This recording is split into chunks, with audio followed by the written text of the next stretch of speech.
I wish I could see you all. Greetings from Austin. Sorry, I just got out of the shower. So one of the benefits of a virtual con is that I can kind of chill out here at my house and take a shower right before.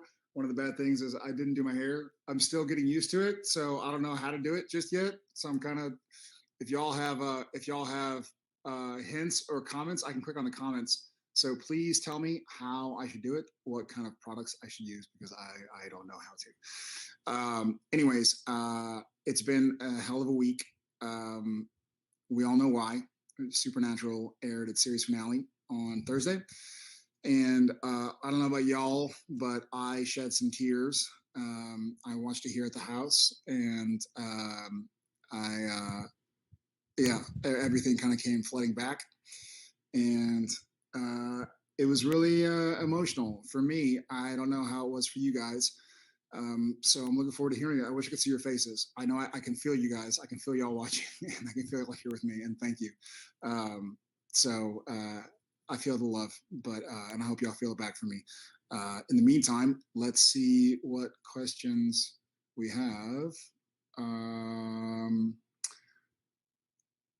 Steph, am I going to Rosa underscore T? Hi, Jared. I'm Rosa Q.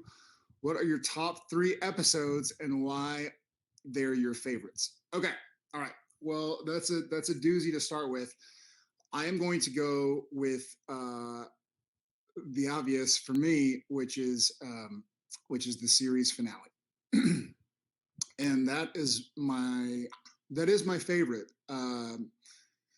For a lot of reasons, most of which is I'm a fan of storytelling first and foremost. And I guess the way I figured out early in life is that the way I can be a part of storytelling is through acting. And so looking at Supernatural as a whole and looking at Supernatural as a 15 and a half year and 327 episode story, which is like the ultimate trilogy. Like I think we put Lord of the Rings to shame by hundreds of hours. I feel like as a fan of storytelling, the finale did something that we all thought was impossible. It answered a lot of questions and it wrapped up things in a way that were meaningful and poignant and frustrating, but wonderfully frustrating, if that makes any sense. And so I'll go with that. Number 2, I always go back to Sacrifice, the season 8 finale. To me, that was another situation where we got to see really deeply inside the boys, and it almost felt like the season 15 series finale and the season 8 finale, Sacrifice, were kind of flipped. On season 8 finale, Sam thought he was dying, and he had made his peace with it as best as he could. Season 15, we all know what happened. But also we got to see a little bit of the boys and their commitment to each other. And then after that, I'm going to go with a funny one. I'm going to go with French Mistake. Having everybody come back and just making fun of ourselves, it really stands out in my mind as an hour of television that I don't know if any other TV show could do. So those will be my 3. All right. Auxan, Auxane. Hello, Jared. I want to know if the pie scene where you put someone Dean's face was scripted or not. Love from France. Love back to you in France. It was scripted, and I got to do it a few times, which is pretty cool. And then I don't know if any of you saw this, but when they cut to Sam and he throws the pie in Dean's face, and then there's a passerby at the pie festival in the background who kind of looks and is shocked. That is the one and only legend Bob Singer. So that was a little bit of like a Alfred Hitchcock from Bob. So we had a lot of Easter eggs in the finale for you guys, and that was one of them. I'm sure some of y'all noticed, but the passerby in the background who kind of goes like, oh, "That dude just pot another dude." It was the director and longtime executive producer Bob Singer. So that was scripted, but it didn't make it any less fun. You would figure that after 6 months of quarantine, I'd have a better. I gotta do something about this hair. I have a better Zoom setup, but I'll do something before the photo ops. Uh, Aline Luz. Hi, Jared. My name is Aline. I'm from Rio, Brazil. How were the first days on the set of Walker? Ben, I love you so much. Aline, Aline, I don't know how to say it. I love you back. Thank you for asking. It's been awesome. It's been strange for sure, but it's been incredible. I feel so lucky and fortunate to be here in Austin, Texas, where I can see my kids in the morning or see my kids at night and see Jen mornings and nights, ideally. Sometimes I'm up at 3 a.m. to get off to work and don't get home till late. But I feel so proud of what Supernatural was and the way we told those stories. And so I'm hoping to recreate some of that with Walker and just keep telling stories and keep kind of hoping to entertain y'all, entertain myself, and learn through another character. And I learned so much through Sam, and I'll always take it with me. And the first, we're 4 weeks in on Walker, and I go back to work tomorrow at I think 4 a.m. Texas time. So fun times. But it's great crew, great cast, and I just feel so fortunate and blessed. So hopefully y'all guys tune into that as well. I think you'll enjoy it. Padalecki. Hi, Jared. I'm Erica. Question: how do you deal with bad hair days? Kisses from Brazil.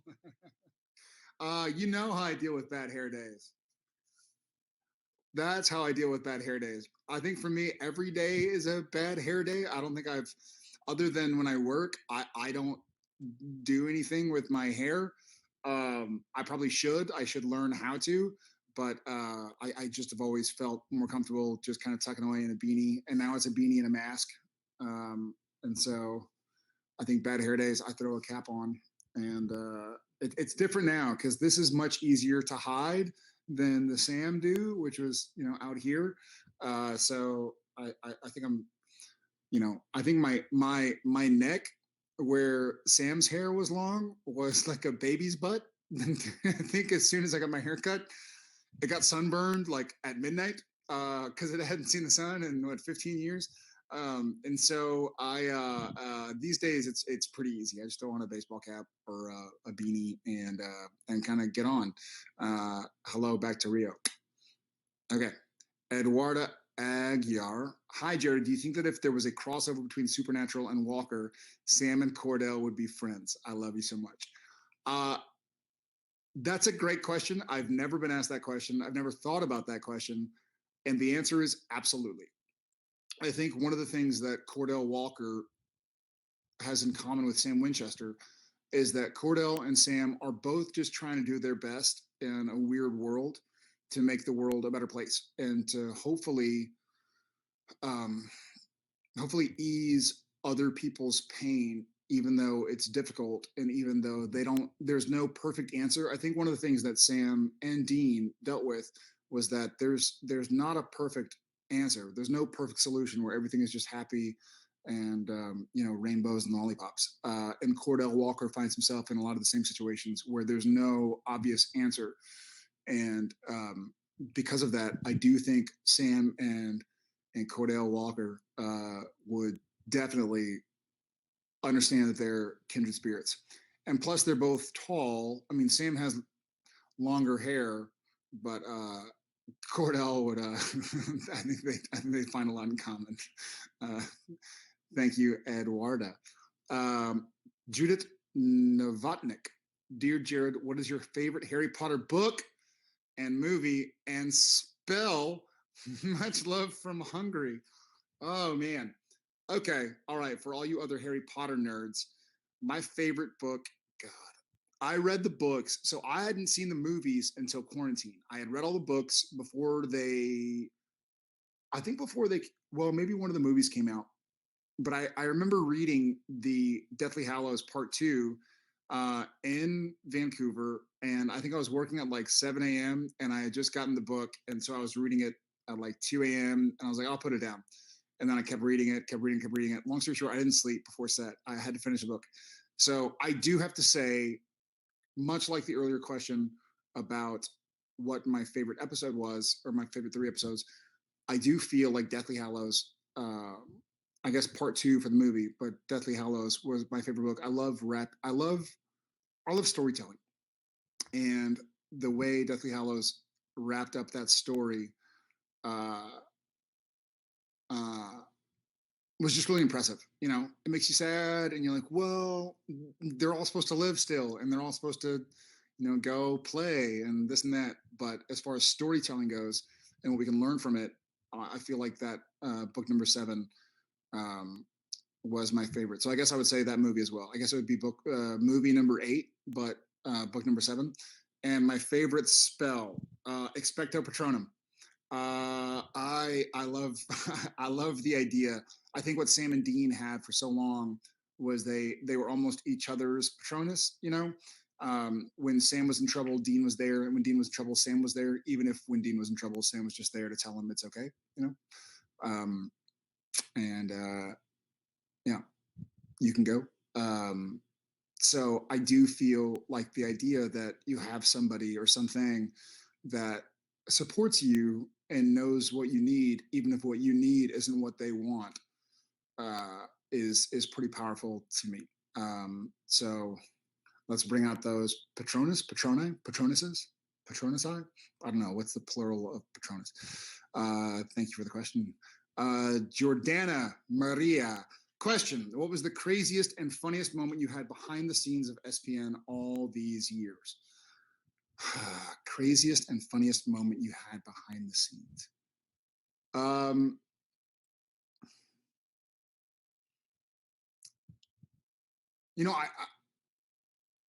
I feel like there were two moments on set where, well, one moment was where I was anxiously awaiting the birth of my first son, Tom, and I was shooting with Osric. We were at the Riverview Hospital, and it's the scene where Sam is chasing Kevin Tran around. And I literally was just waiting for a phone call from Jen to say, hey, I'm in labor. And sure enough, she went into labor on that Friday. And so I think we did like one or two more takes. And then I got into Cliff's truck and we drove down to Seattle. And then I also remember when Richard Speight was directing, um, when Jensen's twins, he had the same situation where we're all glued to our phones, and sure enough, he gets a text like, "Hey, that was a bit of a farther travel because they were giving birth. Danielle was giving birth in Austin, and so we had to go way far away. But the same thing where getting that call, it's a weird situation to be an actor, but have something so big going on in your personal life where you want to be committed to your character, to the story, to what you're doing, to the scene, but you know, you know, your wife might be going to labor any second, and so he and I had those moments on set, and they were crazy and funny and hectic. And I remember uh, before Jensen and Neil had their twins, um, whose birthday is coming up in a week. Uh, they he came to set and we were filming like, I don't know, 45 minutes away from our places in Vancouver. And I walked up to him kind of midday and was like, "Hey man, you have your passport?" And he kind of looked at me like, "I'm not the one who forgets things. Like, of course I got my passport." And I was like, "All right, well, just go back to your trailer, or when we go back to our trailers to change or whatever, just touch it. Just put your fingers on your passport. Like, just do me a favor." And he kind of looked at me like, "It's a weird thing." And so then we had we had a scene, or we had a shot that maybe Misha was in or something, and we weren't in. And so we went back to our trailers, go to the bathroom, or just kind of warm up. I think it was December, and so then we get back in Cliff's truck, start heading back to set. And he looks at me and he's like, "How'd you know?" And I had kind of forgotten what I had said hours earlier, and so I was sort of like, how did I know what?" And he's like, "How'd you know?" It's like, "Dude, I don't know what you're talking about. Like, do you smell toast? Like, I don't know what's going on here." And it turns out that he didn't have his passport. And we were in Canada, and Danielle was about to go into the hospital the next morning in America. So he needed his passport. And so then that started some big old all hands on deck. Y'all check the home in Austin, y'all check my apartment here. And he ultimately figured out that it had been in one of his other backpacks. I think we had gone to a convention or something, and so he had just left in there, assuming he would take that bag. He didn't, and so we had to call some Austin Police Department friends of ours to let them know, like, listen, we're flying in. He doesn't have his passport. Can you help us get in touch with customs and immigration and this and that?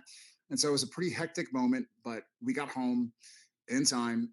Spate got us out in time, and so um, it was a happy ending.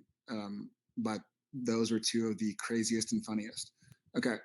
Miyako Dea. Hi, Jared. I'm Nicole. If you could do SPN all over as a different character, that, if you could do SPN all over as a different character, who would you be and why? Hi, Nicole. Uh, Great question, especially now that it's over. It makes it a little more poignant.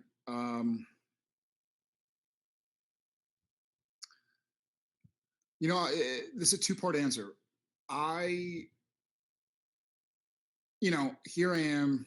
What? It's Sunday, and so Thursday night, Friday night. I'm 3 nights away from saying bye to Sam and Dean, um, and part of me, uh, the biggest part of me, is thinking that I have to be Sam. Um, uh, so my answer number one is, if I could do Supernatural all over as a different character, who would I be and why? Is I would be Sam again, and I would do it all over again, and I would. And it was hard, and there was blood, literally. There were broken bones, literally. There was sweat, lots of it. There were tears, obviously. Um, but I learned so much from Sam, and and I would do that again. Uh, but if I had to be a second character, I think I wouldn't want him to not be on the show because he was so amazing. But I think I would love to be Lucifer. Uh, Pellegrino is phenomenal. Uh, Such a good dude. So brilliant and talented. But just seems like he made it seem like such a fun character to play. That half the time I was sitting there watching him going like, man, he's good. And half the time I was like, man, that seems so fun to play that character and to kind of have that, I don't know, storyline. So I think I would probably I would choose Lucifer, and possibly Chuck.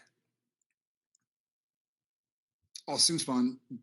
Rob is phenomenal as well, and I wouldn't be as good as he was, but I would have fun with it. And he seemed Rob and Pellegrino both seem like they were having so much fun with their characters.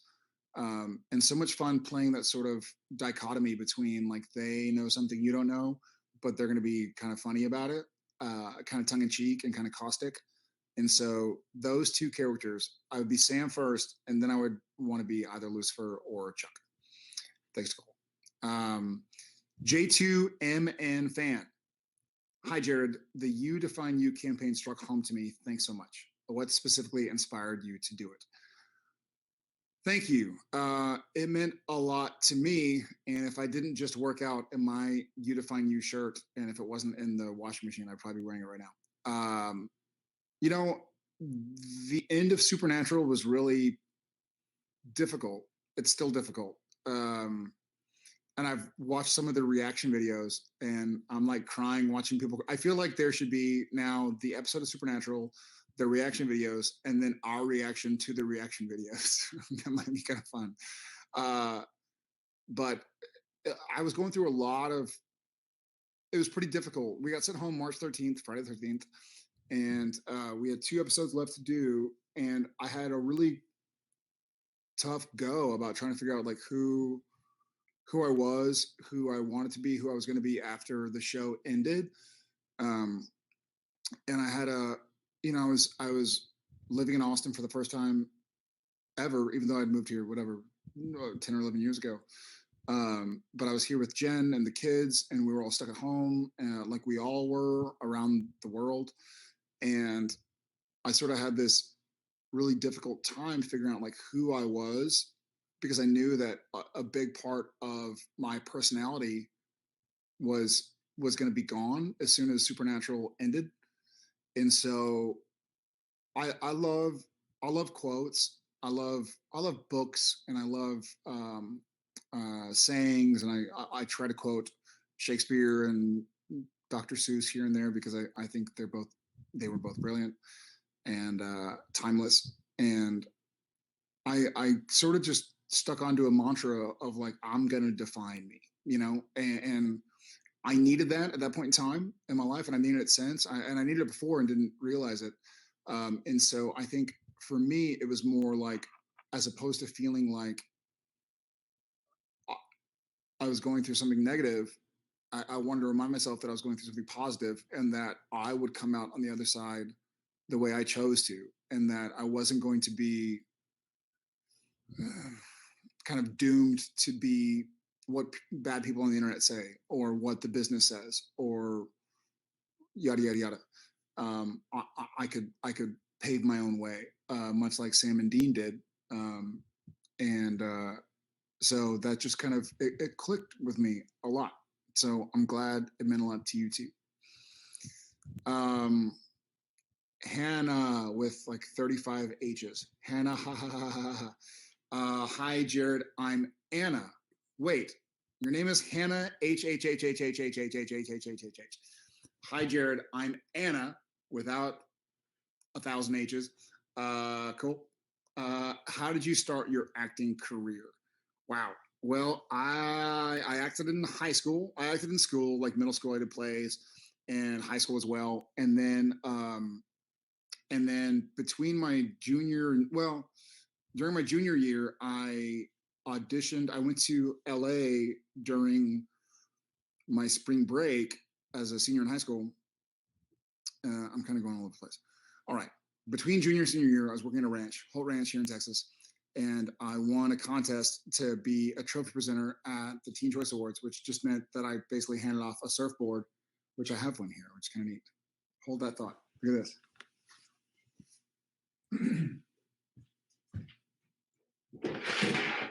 So,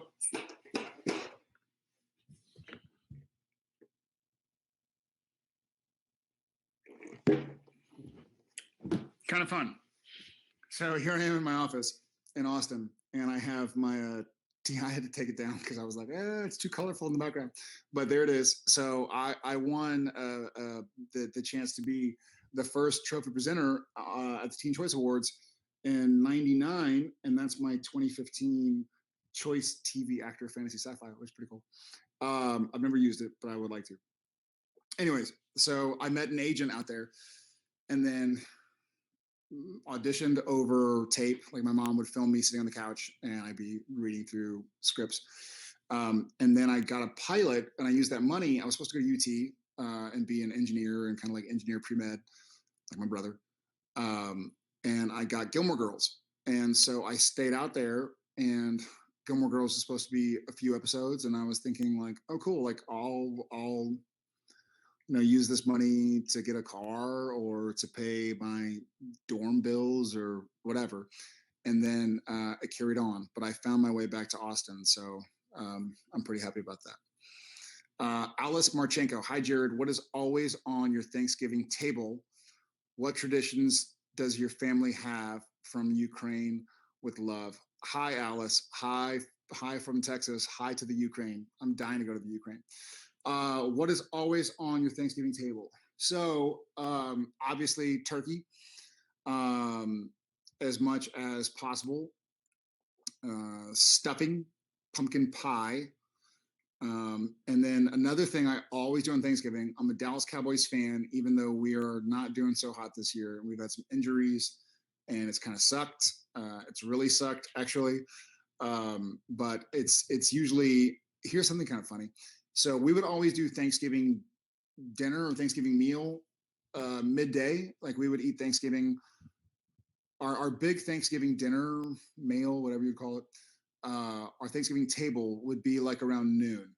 And so we would eat and eat and eat until we were miserably full. And then we would sit on the couch and watch the Cowboy game and take a nap. And then we would wake up and make leftovers with what we had just had a couple hours ago. And we would always make nachos, and not good nachos. Like we would just get tortilla chips and grated cheese and put it in the microwave. And so we'd end up having like turkey nachos later that night. So turkey and nachos is always on my Thanksgiving table. I hope you're well in the Ukraine. Um, that's so Ravina. Hi, Jared. I'm Ravina. Hi, Ravina. I like what you did there. That's so Ravina. That's so Raven. I like it. See what you did. Pretty good. Sending lots of love from Chicago. Uh, I wish we could have gone to Chicago. I miss Chicago. I love Chicago. Hi, Ravina from Chicago. How would Sam Winchester spend his time in quarantine?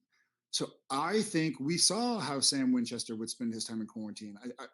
Sam had that giant library there at the Middle Letters, which no longer exists.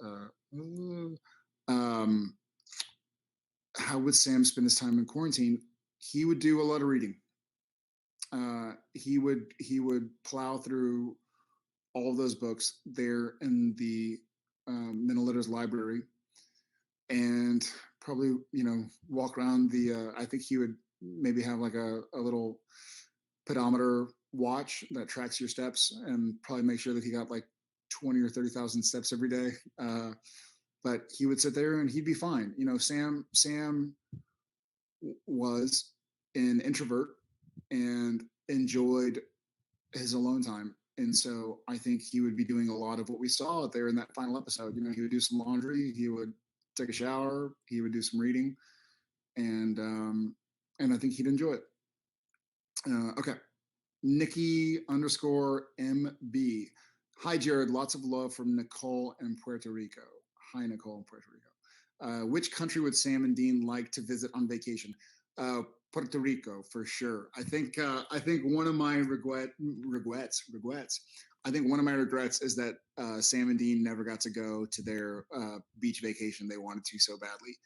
And so I think that Sam and Dean, if they could have found a demon or something in Puerto Rico, then they'd have been there like that. I'm not sure if the car could have gotten there, but maybe they'd find a way to drive. They'd find some floaties or something for the Impala to to cross the ocean. So thank you, Nicole. Kalista is less than 3. I don't know. I know it's not called is less than, but hi, Jared. Thank you so much for the beautiful finale. Were any lines added or ad-libbed by you two? Yes.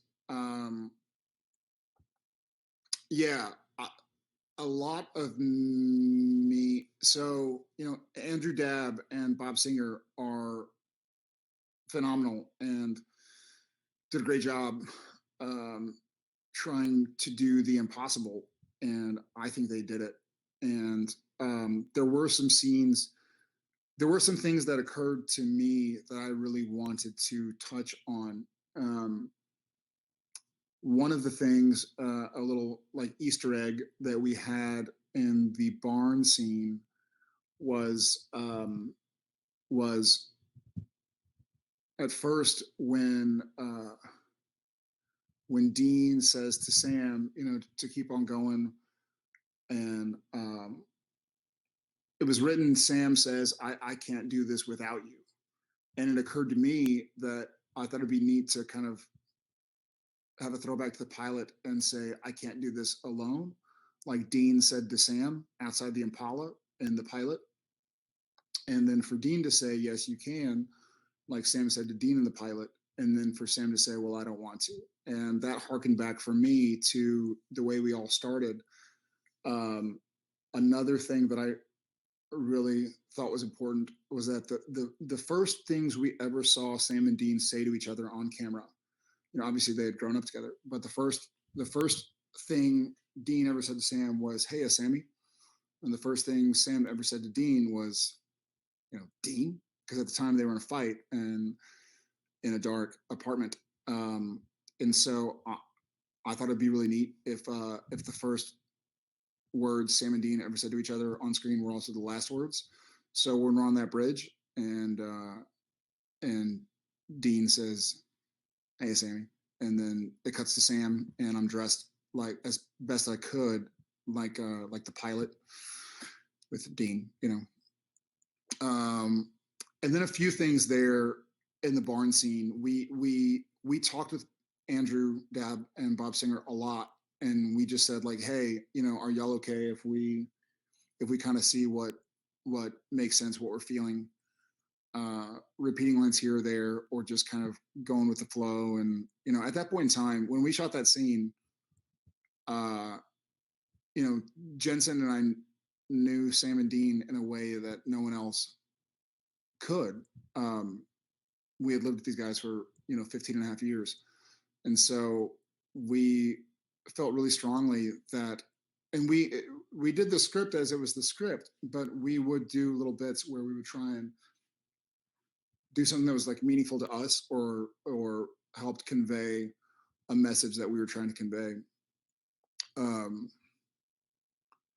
also also, I really, it was really important to me that the last words Sam says to Dean, I'm emotional. um when Sam says, "It's okay, you can go now," I thought that Sam's son, Dean, needed to say those exact same words to Sam. And that was Sam's cue to go like, all right, it's time. So, yeah, there were a few things that were really important to me. Um, and those were a few of them, but there were probably more, but for now. Uh, Thank you, Kaelista. Lauren underscore Nicole. Hi, Jared. I was wondering if you could talk about the Easter eggs you and Jensen put in the finale, like Sam wearing Dean's watch when he died. Oh, you saw that? Yeah, yeah. So I just talked about a few with the lines, with kind of giving an homage back to the pilot with "I can't do this alone." Yes, you can. Well, I don't want to. Um, and ending with "Hey, Sammy and Dean." Um, but yeah, you saw the. So Jensen and I both big watch fans, and we thought it would be something that Sam would have kept and worn, Dean's watch. And I'm glad you saw that. I didn't know any. Well, whatever. I mean, it was right for Sam. Sam would have changed his watch to Dean's watch. Um, and so it's neat that you saw it. Good eye, Lauren and Nicole. Um, Good. I'm glad that conveyed. Sam Liquor, Sam Liquor 81. Okay. Hi, Jared. Sending love from Korea. Okay. How did you feel about Sam's ending? Uh, Sam Liquor 81. Uh, Hi, back to Korea. Wow. Um, you know, I've had I've had almost a year and a half to think about Sam's ending. So I know a lot of y'all found out about it 3 days ago. I found out about it June of 2019, and so I've had a lot of time to think about it. And at first, it was probably a little jarring, a little abrupt, a little. Um,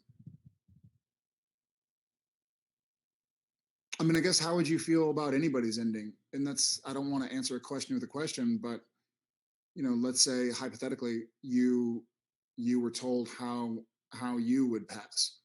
Would you ever be okay with it? You'd be like, well, either you die happy in your sleep. You're like, well, I want to go out in a blaze of glory. Or they're like, you go out in a blaze of glory. And you're like, oh man, I thought I'd be peaceful. And so there was a finality to it that no matter how Sam had his ending, it would have been difficult to kind of wrap my head around. Once I did digest it and spend, hours and days and weeks and months and over a year with it, I truly feel that it was the best way to tell Sam's story. and Sam tried to live his life the way Dean would have wanted him to live his life. Um, in honor of Dean and his request and his sacrifices, uh, Sam tried to do as best he could what Dean would have wanted. If Dean would have come back to life 20 years later and Sam was still hunting, I think Dean would have been pissed off. Been like, man, I told you, like, go live your life. Like, we didn't fight all the, you know, lay your weary head to rest, and so I really am passionate about Sam's ending being proper. And that's what Dean would have wanted. And that's what Dean fought for. That's what Mary fought for. That's what John fought for. That's what Bobby and, Sheriff Jody and Donna, and that's what everybody, Castiel, Jack, that's what they all fought for, was the idea that whoever was left could live as, normal a life as possible. So I'm very happy with Sam's ending, as happy as you can be. Debbie underscore Reed. Hi, Jared. Any other props accidentally end up at your house after shooting ended? Yeah, I'm looking at a bunch actually. I'm in my office in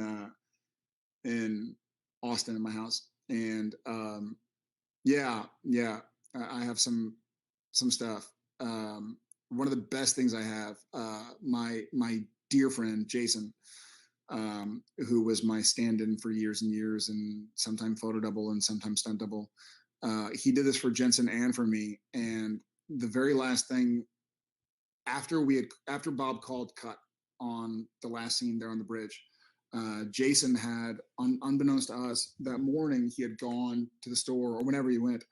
He got 2 picture frames, and we didn't realize it. We were distracted. We were shooting the last scene, and we were sort of like emotional and trying to keep it together.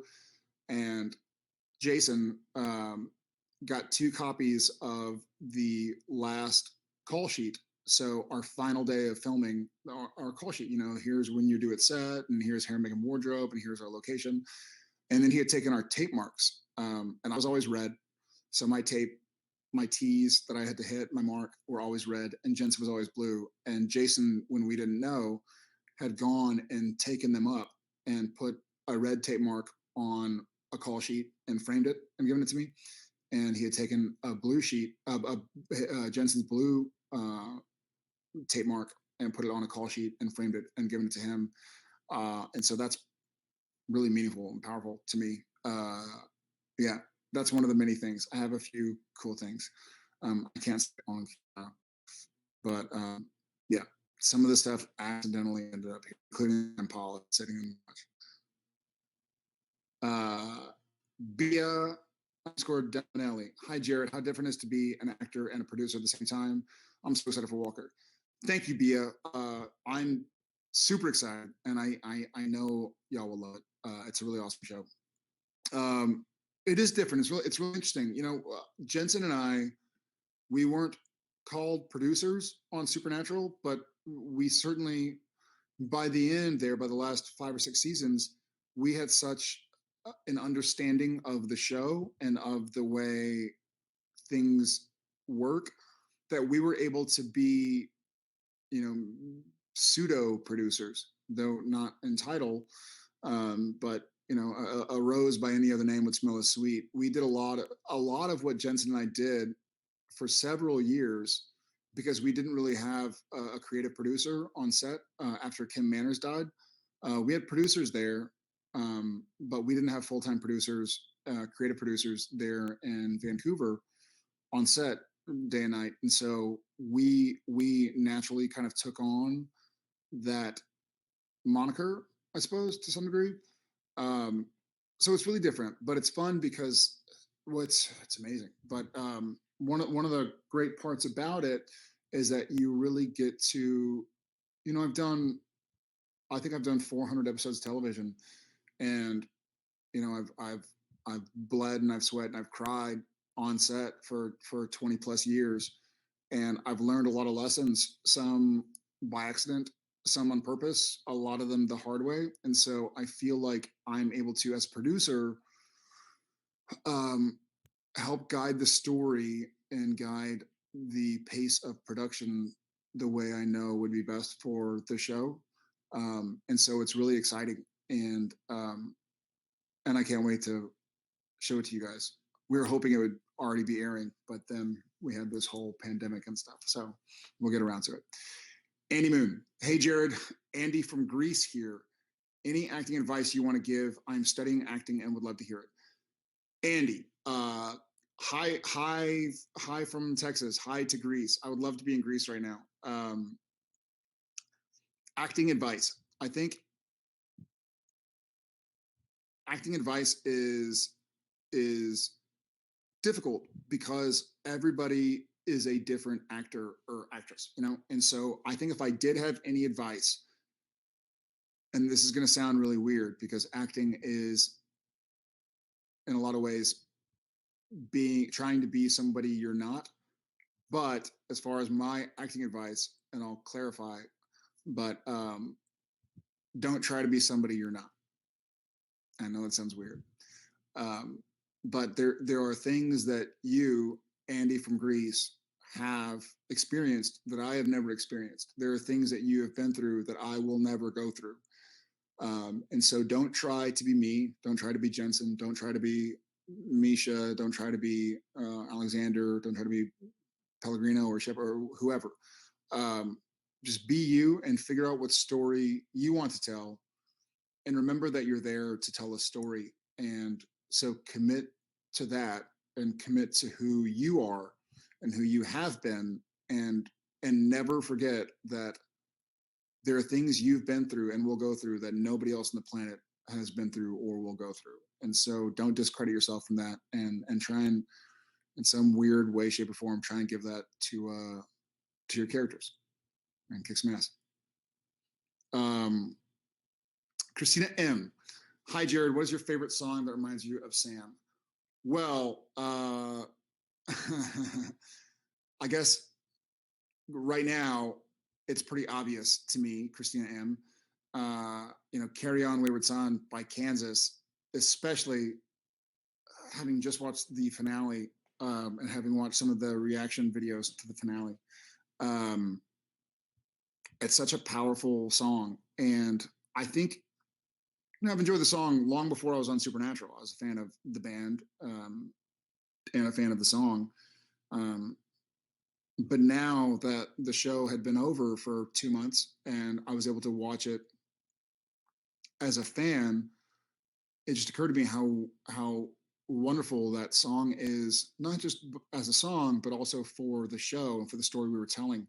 And the other day on the way home from work, Cliff and I were in the truck driving home, and here in Austin, and we put it on and just listening to the lyrics. I'm like, man, it has such a deeper meaning now. Now that we know now that we know what we know, and now that the show is over, to look back and to really listen again and listen as a fan. Um, yeah, so I'll go with Kansas. Magdalena WW, can you talk a bit more? Can you talk a bit about the pre and post COVID scripts and the changes made? Yeah. I guess I'm allowed to do this now. Well, no one's told me not to. They can't fire me anymore because the show's already over. uh, can you talk about the pre and post COVID scripts and the changes made? So the biggest deal with the post COVID scripts is that when COVID happened and when we got back to Canada, there was a mandatory 2-week quarantine. And so we had to, and as a matter of fact, the last virtual convention we did, we were both mid quarantine and we were sitting in our apartments in Canada. And I think we had like a week left until we were going to film the final 2 episodes of Supernatural. But because of that, there were going to be a lot of beloved characters that were in heaven with us. But that was just, it was just a scene or two. And so when you think about a lot of the other cast that's been a part of the show forever and ever, um, they have kids and spouses and jobs and mortgages of their own. So you couldn't really ask Rob and Richard and Samantha Smith and Jeffrey Dean to come sit in a hotel room for 2 weeks um, just to be in one scene. And so that was the biggest change that I know of. I don't imagine I'll get in trouble for that. Whatever, it's too late anyways. I already said it. So neener neener. But yeah, those are the biggest changes. Is that the heaven that Dean deserved was filled with a lot of people from Dean's past. As it worked out, it kind of worked out like a happy accident because the show, again, talking about storytelling in general, the show started out uh, Sam and Dean. That was the show. That was the pilot. That was the first couple of seasons. And it was always about Sam and Dean. And Dean said it himself in the barn. When it comes down to it, it's always been you and me, meaning Sam and Dean. And for it to end like that full circle was pretty magical storytelling. So maybe it ended up the way it should be, and maybe we get all of us together for the reboot. Uh, Stacy Klobnik. Hi, Jared. Thank you for everything. What is the one thing you will miss the most? Good luck with Walker. Thank you. The one thing I will miss the most.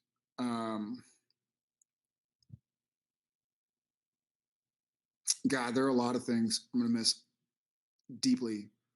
Um,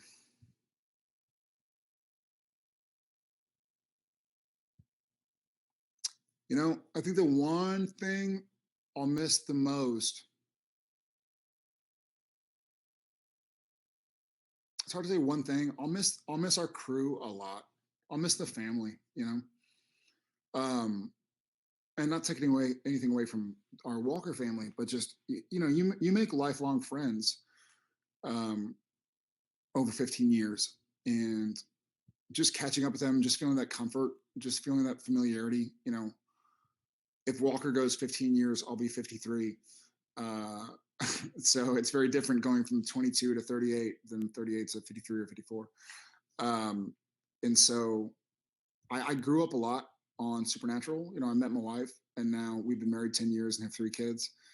Uh, and so I've been through so much. I have so much history with a lot of those people. And it's also weird shooting Walker in COVID times because everybody's wearing masks. You're not supposed to get close to anybody. And so, for 15 years, essentially for 325 episodes, when you get to set, you're hugging everybody. You have that human contact, and when someone's had a tough weekend, you can go and give them a hug and talk to them and say like, "Hey, you all right? Like I'm thinking about you," and check it in.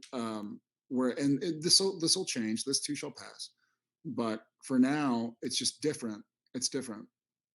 So I'll miss you guys. I mean, I hope we'll do this again in person and see you guys. I miss human contact. Um, and I miss the SPN family, uh, both behind the cameras in Vancouver and behind the scenes in Chicago or Vancouver or New York or Toronto or Jacksonville or Tennessee, wherever. Okay, Oxan. Hello, Jared. How did you prepare to shoot Dean's death? It must have been very hard and emotional. You were brilliant. Love from France. Merci. I'm sure there's a better way to say it. It's not Oxan. I'm sure it's Auchan. Auchan. That wasn't me farting, by the way. This was my chair.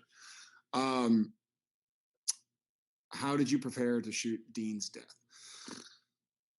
How could you possibly prepare to shoot Dean's death? I, we shot that scene in September, um, and I had been reading it.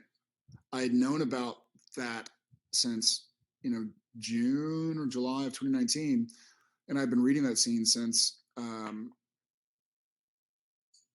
February. Because we were supposed to shoot in March, April, and so I had a lot of time to kind of deal with it. And a lot of what that scene was, even just watching it, that wasn't acting. Like I knew the lines left, right, and center. I could have done them in my sleep. I might have. I asked Genevieve. I mean, I may have been saying them in my sleep. I knew all the dialogue. I knew the blocking. I knew where we were. Um, but it was just most of the time on set. was spent like trying not to cry, you know. Um, and the way so that barn scene, there was a huge fight scene. And I know it only lasted whatever 30 seconds on camera, but it was a massive, massive fight scene. We actually shot in that barn for 3 days. We shot it Wednesday, Thursday, Friday, uh, like the first week of September, whatever that Wednesday, Thursday, Friday was. And Bob, Bob's done this for a long, long time, and he was intelligent enough to go like, hey, we're going to shoot all the walking into the barn stuff, all of the fight stuff, and then we're going to dedicate one day to once Dean has been impaled. Because if you try and go and do a fight scene for 6 hours and then get into the super emotional stuff, like, good luck. Like you're gonna be, you know, you're gonna feel like you're actually dying. And so he let us do it on that Friday, the Friday before we wrapped. Um, it was really difficult to prepare. I just tried to read it over and over again, and I think, and this sounds really weird, but I tried to read it so much that I got bored. Like I wanted to get bored with it, and that sounds really strange, but it was so emotional to me. Every time I read the scene, I cried. Literally every time I read the scene, I'd be on my treadmill, and my kids would come in and be like, "Dad, Dad, breakfast is ready." I'd be like, and so that was Jared crying, and I didn't want Jared's emotions to get in the way of Sam's journey and of Supernatural's story. And so I tried to just go through it over and over and over again. And it was a difficult scene. It's still difficult to watch. And I've watched, like, this morning, I woke up early because I couldn't sleep. And I was watching a few like reaction videos, and just hearing the scene in the background of the reaction video, I was sort of dusting away tears. Um, Okay, thank you. Chiara Avancini. Hi, did Sam tell his son about all the hunting stuff? Is that why he got the Winchester's tattoo? Or did Sam tell him to get it tattooed? That's a great question. Uh, yeah, Sam told his son. Yeah. Um, of course he did. He told him about his uncle Dean. He told him um, why he was named what he was named. And he also told him the importance of taking care of himself, and not um, spending his life saying goodbye to friends and family. And then his son just wanted to get it tattooed. Um, so that's a great question. Shahargrenberg. Shahargrenberg. Hi, Jared. I'm Shahar from Israel, and I'd like to know if there's a show you would have wanted SPN to cross over with. Hi, Shahar. Yeah, there are tons of shows I would have loved for Supernatural to cross over with, and I feel like Supernatural could have gotten away with it because, I mean, if we can play ourselves in French Mistake, or be on a game show or a CSI Miami and changing channels, then we certainly could have gotten away with doing a crossover. Yeah, I mean, obviously, I think it would have been kind of a funny moment to cross over with Walking Dead back when Jeff was on it, because that could have made for some good moments of Sam and Dean seeing John, and John not necessarily knowing who these guys are or why their hair so long. Um, we talked about doing an Arrow with Amel for a little bit. There were tons. Maybe someday, if people are interested, maybe we can do like a reboot, and part of the reboot is kind of a funny crossover of a few shows that have been gone for a while. Um, so those are the ones that come to mind. All right. Skippy with the C, Scippy. Who are the first people Sam would want to see in heaven? Uh, Obviously Dean, um, Bobby, Mom, um, Sully. Uh, yeah, I think I think Sam's heaven is mostly Dean, and that was another reason why we when I read the script, I asked our wardrobe department to get me the outfit from uh, from the pilot because for me, I thought that Sam's heaven would have been. I think that Sam's happiest moment, in some weird way, shape, or form, was when he made that commitment to get back on the road with his brother. You know, he had a rough childhood, and then he went off to do his thing and go to school and be a lawyer, and that obviously didn't happen. But I think when Sam got on the road with his brother, as much as he was making fun of his mixtapes or whatever, I think that was Sam's happiest moment. And then because obviously there was a lot of loss and heartbreak after that, but you know the actual wardrobe I wore back in 2005 in the pilot is long gone. So they had to kind of recreate it as best they could. But I think that Sam's heaven is mostly his brother. Uh, Vania Montoya. Hi, Jared. Sending you love from Mexico. Oh my gosh. Thank you. If you had the chance to work with Jensen again, what kind of project would it be? I will get the chance to work with Jensen again. Where that's not The Last of Us. Uh, yeah, we'll work together again for sure. Uh, Hopefully sooner than later. You know, I know he's you know, as you all know, he's going up to Toronto to work with Eric again and Phil and do The Boys, a different kind of The Boys, which is kind of funny. And I'm here in Austin, but you know, I think he knows he has a standing invitation to do whatever he wants down on Walker. Uh, and I don't know if I get to Toronto. I'm too busy with Walker, but we'll find something somewhere, and it'll be great. Sam Winchester's hair. uh, Howdy, Jared. The name's Ollie. Hey, Ollie. Which one food typically considered really weird or gross that you genuinely enjoy? Also, you're the coolest. Thanks, brother.